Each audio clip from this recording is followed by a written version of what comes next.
Hello, awesome people. Welcome to another video of VP's Wealth Radio. We have a very special guest today on the show, Jagdish Ahuja, sir. He is ex-president of the Bangalore Stock Exchange and youngest president of any stock exchange in the world. He has got an experience of around 35 years in stock market, Jagdish Ahuja, sir, and I think 36th year running. So I did an episode with him when coronavirus was at its beginning phase, and it had not hit India much at that point in time. And now we are in the difficult times. We see what is happening in US, Italy, Spain, and we are in the third stage in India. The reason I have invited him is to tell us what is the way forward for Indian market and how the trader and investor at this such an uncertain time should approach the market. I think none other than him who can just guide us in difficult times like this, because he has seen these kind of events even in past. Thank you, Vijay, for having me on your show. First of all, let me tell you that yes, we are in the not difficult times, we are under unprecedented times. Something which could not have been anticipated worldwide is today knocking not on your very door, but right outside your doorstep. You cannot even step outside your door. It's become like that. So the fear which is gripping the world has been rather severe, as you know, we are crossing almost 1 million cases, I think. So, you know, worldwide. So what is now the thing was, if you remember during the webinar, the show which we did, I'd told you one thing: never in the history of mankind has a city been locked down, and a couple of cities. Yeah. So that itself, if you understand, we have to see not what the Chinese speak or what anybody speaks, but what they are doing. Their deeds were so draconian that itself sent a wave of shock into everybody, that how can a government lock down its citizen, and that also 4 cities, 5.1 million citizens all over. They're just locked down and you cannot leave the city. You cannot. So that itself was the first warning sign. Nevertheless, it wasn't expected to spread the way it has spread. And now that we in India are also going into the stage 3, that is where the transfer or the transmission is happening in the community. So this is where it gets a little difficult. The first thing I want to tell investors is, please understand, return on capital is not important as of now. Return of capital is important. Wonderful. So preserve your nest egg. Preservation is the key. And how do you look at it? Because in my wildest dreams, I could have never imagined a VIX of 86. A VIX which, the volatility index, which moves between 12 and 20, which is like, oh, it's getting too volatile. And 11, 12, which is like, okay, now markets are flat. So between that, the fear index is what we call it. This is for the first time we're seeing it hit I think a high of 83.6 or something. Today it has cooled down to 58. What is the VIX telling you? The VIX is telling you that the fear is slowly getting discounted in the markets. That pace of fall which you saw, like the waterfall, whoop, whoop, whoop, whoop, like that is now decelerating.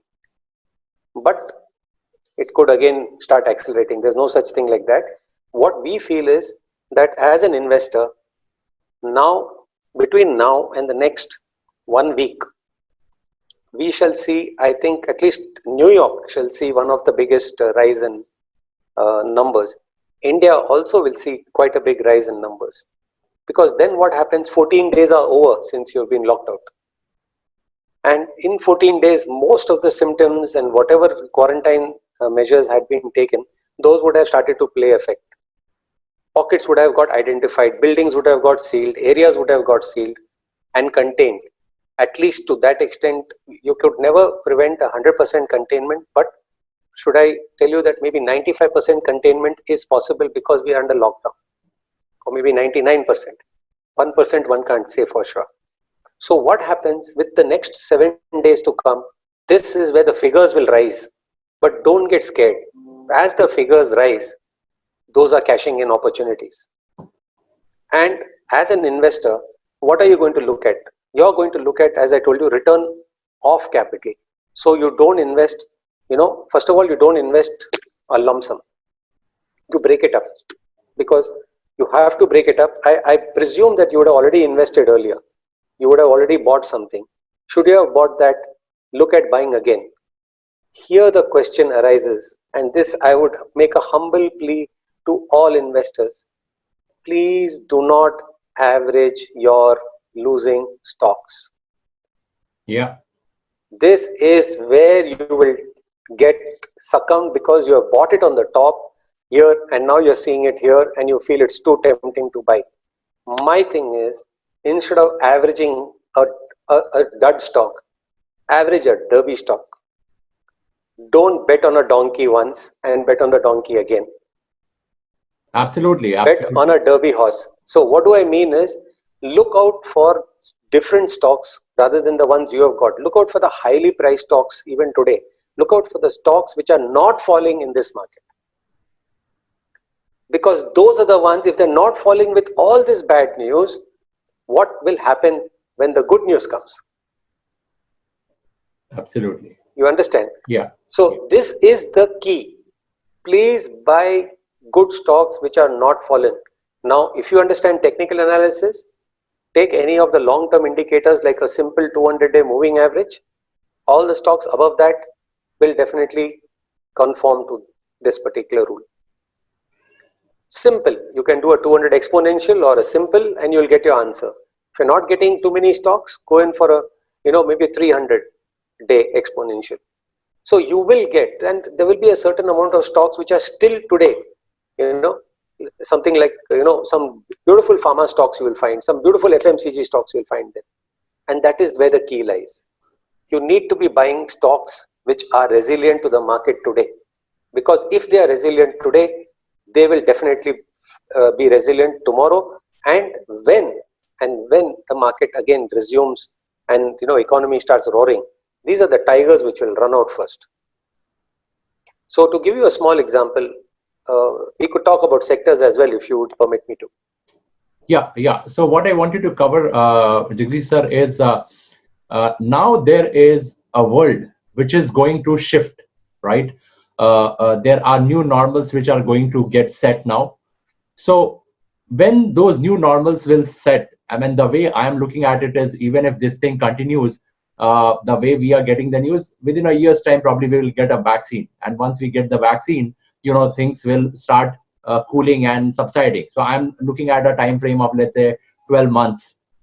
But still, what has happened so far? How do you divide the sector? Which are the sectors which you see that they are really going to do good, and which are the sectors, I mean, which are badly hit, and you think that we should be staying away from those sectors, and which are the sector where we should be investing?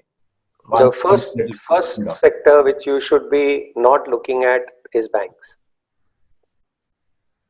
And even if you look at banks in that sector, definitely not PSU banks, because they will bear the biggest brunt of all this calamity.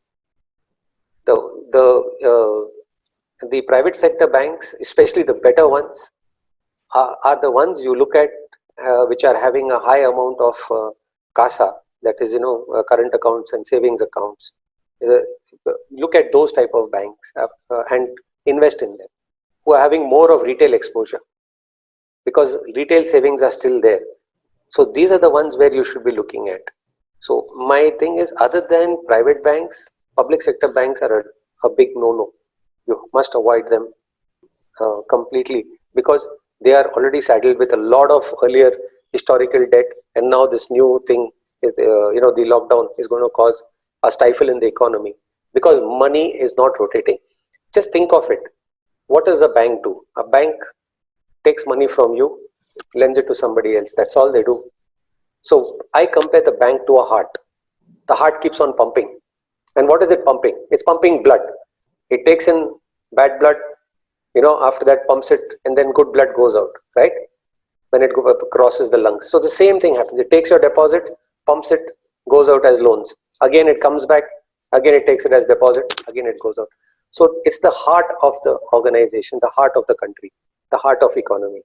And if the heart of the economy right now is under lockdown, is on a ventilator, you cannot expect these guys to survive. So one thing is banks is one thing where you need to be looking at. Private sector banks, even now, some of them you could definitely invest in. But as a sector, I would still avoid it because there are better things to invest in.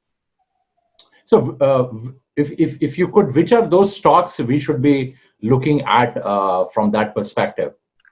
The first is, I just want to ask you, have you stocked up in your house right now? Did you buy groceries? Did you buy everything before the lockdown or during this? Yes, yes, we Did did. you? Yes. My only humble submission to you is look at the brands, look at the companies which own the brands which you bought. Because those brands have flown off the shelf. They are not there anymore. They are in no stock. And the companies are working overtime to produce them. So those are the brands, the fast-moving consumer goods brands, the food brands, all that, all these brands are going to definitely benefit. Even though there is a lockdown, these guys are working and they are making it up. Yeah, So number one. Number two, whether you come to office or you stay at home, you still brush your teeth, you'll still groom yourself. So, basic grooming, basic things are going to continue. So FMCGs, fast moving consumer goods again come there. Again, the best defensive is medicines, because with an epidemic, you have more demand for medicines. People hoard more, keep more, stock more. They don't know what to do. So, even if you don't have a cold and all that, you'll buy one cold medicine and keep it with you extras, because just in case you don't want to be caught on the wrong foot.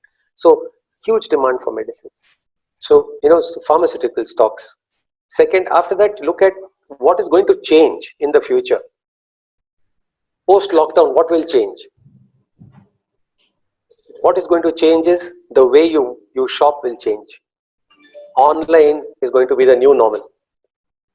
So everything to do with online, let it be online matrimony, to let it be online jobs, to let it be anything to do online delivery, online e-commerce, anything which can come on your mobile phone is going to boom. Right, and the right now example of what you are saying is the Zoom software has zoomed, right? The Absolutely. download has actually crossed everything. Absolutely. So it's not only that, now people have realized that it was a mindset that I need to be in my office. It was a mindset that I need to travel 3 hours a day, up and down, and then work. And today they are able to do the same work, with the new communication technology and join into a group Zoom meeting. So what is going to happen, the new normal, is that people will be forced to work from home in future, in shifts. So you will be staying more at home. You got it? So that's a new normal which is going to happen, because as a measure of security, no company wants all its employees to fall sick. Yeah. Just imagine, because if there is even if there's one case again, the whole building gets shut down. So what do? So you'd rather have one key staff working here, other one working at a remote location, or maybe in their homes. So this way you'll be, that will be the new normal. And other thing what is going to happen is, because of this, logistics are going to do very well. So look out for good logistics, because logistic, of course, in India, it is not, what shall I say, a priority sector as of now. It's not been declared an essential service by the government, but UK, US, Canada, Australia, all of them have declared logistics, because logistics is the one which is bringing it to you. So logistics is the next one which you should be looking at. Hygiene is going to be the new normal. Yeah. I remember we used to go, and when we go to a restaurant, the first thing used to give you is, sometimes used to ask for a finger bowl, and you would like to wash your hands before you eat, and he may give you one before and after, but now you may give you a sanitizer the moment you enter. Absolutely. So, that's going to happen. Another thing will happen is that restaurants will become more exclusive. They won't crowd people up, so they'll give you exclusive seating, private dining areas, so that everybody, now it's going to be the new normal. Things are going to change. People are scared.